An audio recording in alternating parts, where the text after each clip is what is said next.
Mayong odto kanatong tanan. This desire for greatness is somehow embedded in our human nature. Maybe perhaps we just differ we just differ in degrees of how we express this kind of desire for greatness in one way or another. Maybe for some, they will just try to boast themselves, their accomplishment, and brag about what they have in order for them to be great according to the eyes of others. Or siguro na maingon, mas daghan kog followers nimo, 1 million, no? Sa ato pa, mas labaw ko nimo. Or maybe perhaps with the possessions that we have, or even for those who have the latest of the gadgets could find themselves to be at edge from others. And therefore, we are confronted with this very human tendency, this very human attitude. Kung kinsay pinaka, kung kinsay mas daghan, mas sikat, o mas gamhanan. And yet, this kind of a human tendency has also been present in the attitude of the disciples. They were also confronted with this very human tendency of who is the greatest among themselves. And yet the Lord understands very well that if we are misguided with this kind of pursuit for greatness, then it would consume our very selves. It would somehow destroy us. For indeed, the pursuit for self-gratification and greatness is self-destructive by nature. And that is why Jesus presents a different standard for greatness.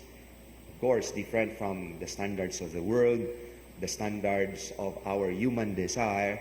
And here, greatness, according to Jesus, is equated to littleness. And that is why in the gospel, he presents to them a little child, insignificant, without ranking in the society, without any value at all. Bata nga powerless, bata nga insignificant, bata nga mas nanginahanglan og mga dagko for their existence, for their survival. But what about this figure of a little child? Jesus uses this figure in order to portray that kind of virtue that would render a person great in the eyes of the Lord, not necessarily in the eyes of the world, but the eyes of the Lord. When we want to be great, then we have to be little.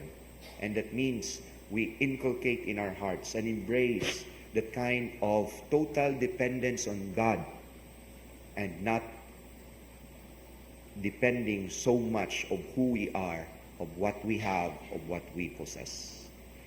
And that is why to be little is to acknowledge of our total dependence on God Himself and Him alone.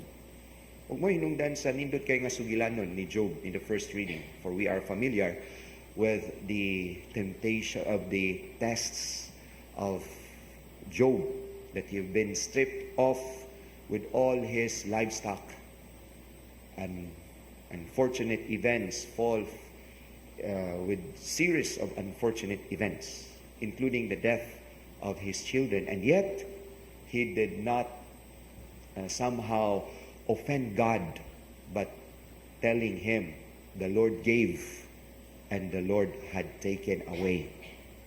Blessed be the name of the Lord. Sa mga tawhanon nga attitude, kung adunay mga misfortunes but that befall upon us, siguro mahurot ang yaw-yaw, mahurot ang telling our anguish against the Lord, no? Mahurot ang ato ang mga pamuyboy sa Ginoo. And yet here, the attitude of Job points us exactly of what it means to be dependent to the Lord, to be little, to be like a child, to be like a childlike in all our aspects, in order for us to be great in the eyes of God. For greatness, according to the Lord, is to depend everything upon Him. His love is more than enough. His love is sufficient. and to acknowledge that we are nothing before the Lord.